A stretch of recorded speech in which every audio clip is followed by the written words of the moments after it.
तो आज फिर से सोनम वांगचुक, मेरे दिमाग से वो निकल नहीं पा रहे हैं। उन्होंने इतनी सारी चीजें की हैं कि मैं जितना पढ़ती हूँ उतना और जानने की इच्छा बढ़ती जाती है। तो मैंने सोचा कुछ आपके साथ भी शेयर करूं, जो इंटरेस्टिंग तो है ही, बहुत मोटिवेटिंग भी है, जो आपको भी जानना चाहिए। अनशन के दौरान उन्होंने कहा था कि 20% मेरी बॉडी का डेड हो चुका है, धीरे धीरे मसल्स जा रहे हैं, फिर ऑर्गन्स जाएंगे, लेकिन मेरा दिमाग बिल्कुल सही है। और मैं ये आपको इसलिए कह रहा हूँ कि मैं भी जो आपको बताने जा रहा हूँ उससे आप समझ जाएंगे कि मेरा दिमाग बिल्कुल सही चल रहा है।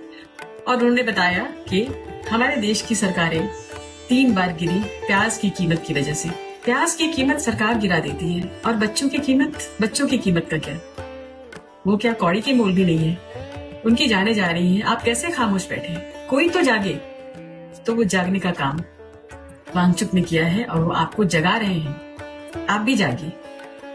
पता नहीं कल किसके घर की बारी हो, कौन जानता है। पता नहीं किस बच्चे की बारी हो, तो संभल जाइए। उन बच्चों को ऐसी एजुकेशनल पॉलिसी की बेदी पे मत चढ़ने दीजिए जहां उसका भविष्य संवरने के पहले ही बिखर जाए, टूट जाए, खत्म हो जाए। तो आपको जागना बहुत जरूरी है, इसलिए मैं ये बातें लेकर आई हूँ। एक और बात मुझे पता चली कि एक जूनियर डॉक्टर ने पैदल मार्च शुरू किया था वांगचुक के समर्थन में, तो उसे सस्पेंड कर दिया गया। एक ऐसी विडंबना है हमारे लोकतंत्र में, जहां हमारे बहुत सारे फंडामेंटल राइट्स सिर्फ पेपर पे हैं। सोचिएगा। वांगचुक जी ने अपने बचपन की बात शेयर करते हुए बताया था कि 9 सालों तक उन्होंने स्कूल का मुंह नहीं देखा। उनकी माता ही उन्हें शिक्षा देती रही। हर चीज वो देखकर, एक्सपीरियंस कर, जानते समझते रहे, और ये इसे अपना सौभाग्य समझते हैं कि उनके दिमाग को खुलने का, अपने हिसाब से आगे बढ़ने का उनको मौका मिला।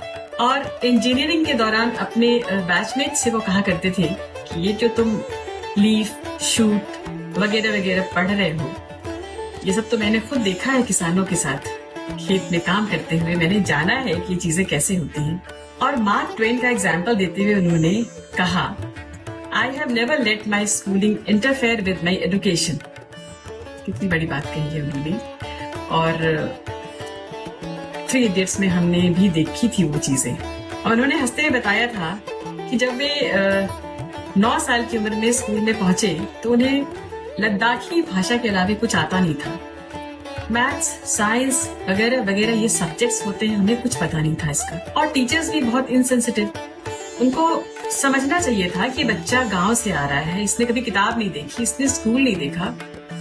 टीचर ने भी कोऑपरेट नहीं किया, उनको पिछले बेंच पर बिठाते थे।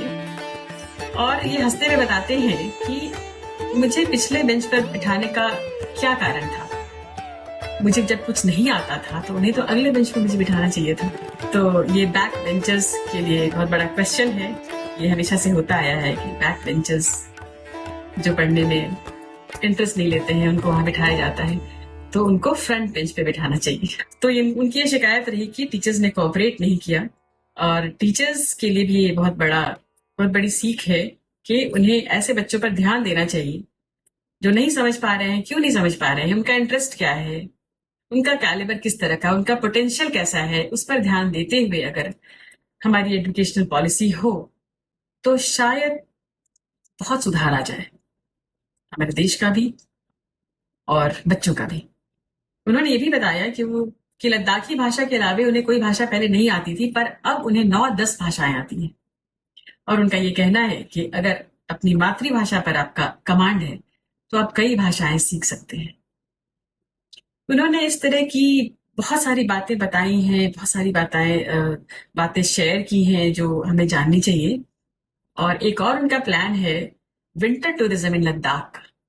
वो कहते हैं कि यहाँ गर्मियों में सभी आते हैं, एक बार ठंड में आके देखिए, और सिर्फ सेल्फी मत लीजिए, एक्सप्लोर कीजिए पहाड़ों को, एक्सप्लोर कीजिए वहां की वादियों को, सीखिए कुछ और आगे भी सिखाइए। आज के लिए इतना ही। इजाजत।